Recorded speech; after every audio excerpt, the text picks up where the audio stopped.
Well, good morning guys and welcome to the show. Today we're going to be talking about this big red truck back here, but not for the reason you might think. Believe it or not, okay, this is going to sound funny. This is a big tool. And I don't mean tool in the bad sense. I mean like a physical tool, and it's a learning tool. It's almost like a school on wheels. We're going to find out all about it today. Let's head over there, talk to the man behind it.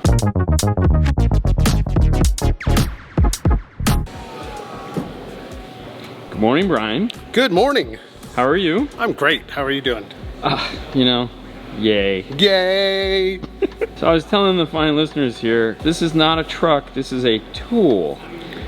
And I know that sounds kind of strange, but I figure you could probably make sense of that. Yes. Okay, so this is MAT. This is a mobile audio training tool. We have added monitors that bolt to the rack system. One shows the DSP, the other one shows the software for doing trainings, tuning for the inside, and OEM integration. The truck has been wired with a Blackbird, so we can show tuning with the DSP, and we've hardwired into the factory amplifier so we can show what it takes to do OEM integration, testing for voltage, looking for all-pass filters, anything that a store would need to do an install inside of this truck, whether it's with a module or doing OEM integration hardwire. We want to make sure that all of the stores are set up so they can do a job that's effective versus just jumping in and not knowing what they're doing. We want to train as many shops as we can. We also have, the Brian Mitchell effect in the truck. We do like to do something a little special. Anybody who watched one of the prior videos knew that I was going to make a box for my Frenchies. We've done the Frenchie box. Yeah.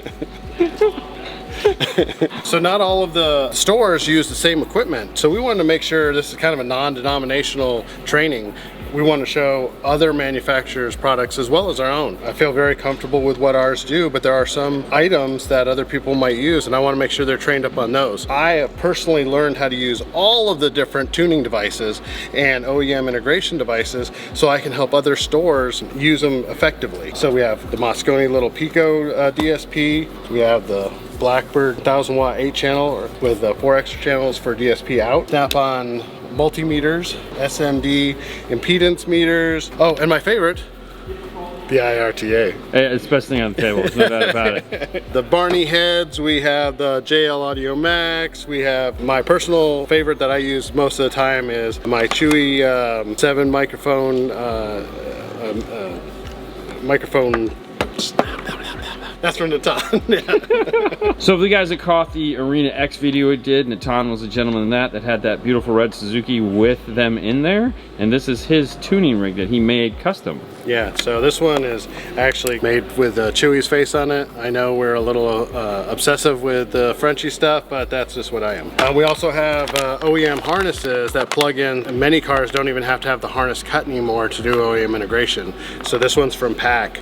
Very, very useful. I try to use as many of these kinds of plugs as possible, and that way whenever I get ready to sell a car or I do a system and somebody gets ready to sell their car, we can put it back to original. We also have the DMRTA. This is the standard microphone for the DMRTA as well as an upgraded microphone for the DMRTA. So you talked about the two sides. This is DSP Software, this is RTA. Can you kind of give an idea of what that means or what that looks like? So this is digital signal processor inside the Arc Audio Blackbird. So we have OEM integration panel here when we're doing the factory radio, which we kept the factory radio in this truck, and as well as the DAP and Bluetooth. We've done all kinds of different things. This lets us integrate digitally, put a signal that's all broken apart how they would do it in the factory and put it back together so we can use it in the aftermarket. This has all pass filters. We can put all these signals back together in the router, EQ. We're one of the few companies, ARC is,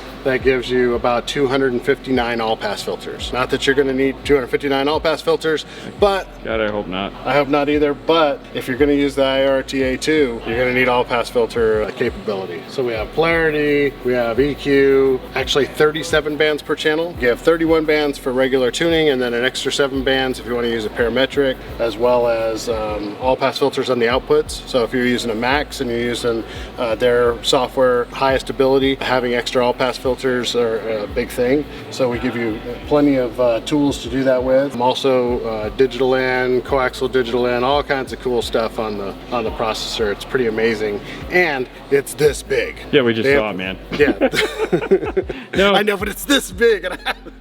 It's amazing how much stuff is packed into a very small platform like that. Now you keep saying all pass filters, and I know some of our viewers out there have heard the term, but they're looking for a better, let's say, simple explanation and meaning of what it is. So an all pass filter is a change of phase at a specific frequency. If you have 100 hertz all pass filter, it's like a V. It flips phase at 100 hertz. Everything up to the regular frequencies go up out of phase 180 degrees. So it's a slow ramp, similar to how a crossover works. You have an all pass filter 1, which is only one side, an all pass filter 2, which is both sides, and you pick the center frequency like a parametric EQ, and then you can adjust how big that V is. And everything in that all pass filter is out of phase to all the other information. What they use that for is in factory stereo systems, they want a similar experience on both sides. It's not necessarily a good experience, it's just similar. You usually have a center image above the steering wheel, and on the passenger side you have your center image above airbag. So when you get in from the driver's seat to the passenger seat, switching up drivers, you don't hear a significant difference to your ear, but really it's just kind of a crappy setup on both sides. Now what are you doing with the other monitor? The other monitor is the RTA, and this is smart. So I use smart with my 7 microphone array. This has a phase, magnitude, RTA. It has an amazing amount of information that it can give you from the 7 microphone array. It can do impulse response. It sends out a carrier wave that's just a pulse, and then it measures that from the time it leaves to the time it gets back, and it says it takes this many seconds for this to arrive back to me, sort of like sonar. And with that, you can get timing much more exact than you can in a lot of other ways, tape measure or other things. The downside to it is that it doesn't know whether it's a reflection that it's hearing or if it's actually the speaker. A trained person has to understand how to use that to decipher whether it's one or the other, and then go in there and set your timing. If you have a particular sound that you're looking for, you can put that in once you achieve it, and then whenever you do another car, you can try to recreate that. Is that what like a house curve would be? Correct. It's exactly what it is, a house curve. The advantage of that is you can separate it by speakers, your house curve, so you can do each speaker have its own curve that fits together in the overall house curve, sort of like what the Max is good for. So you can do the same thing in Smart. So how have the trainings been going? Great. So we've been all over the country training. So I've had the truck for a little less than a year, and I've already put 40,000 miles on it, all going to places to do training. I think the last class we had 250 people in it. So that's 250 individuals, and probably out of that it's 200 stores have taken trainings, and now they're much better than when they started. Even if they're just a little bit better, it's much better than when they started a lot of times. We'll see some of these people multiple times and give them refresher courses, which is really just like a doctor or anybody else. They need to keep continuing education. That's a big plus. The original design that I came up with was that I could pull into a bay. It's fully self-contained.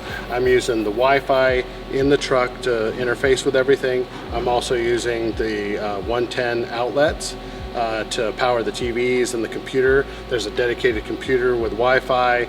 Everything's wireless, so hooking up to the DSP is wireless. The keyboard, the mouse, everything is wireless, so there's not a whole bunch of wires hanging out, other than if I need something very specific.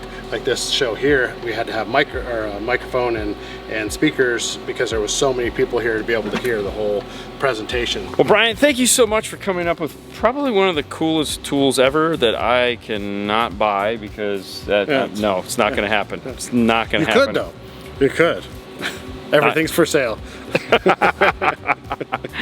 All right, guys, we hope you enjoyed this as always. Thank you so much, Brian, for taking us for a tour of Matt. Matt. Yeah. Yes. Okay. Yeah. Work on that. You guys have a great day as always, and we'll see you later next time. Bye. Thank you.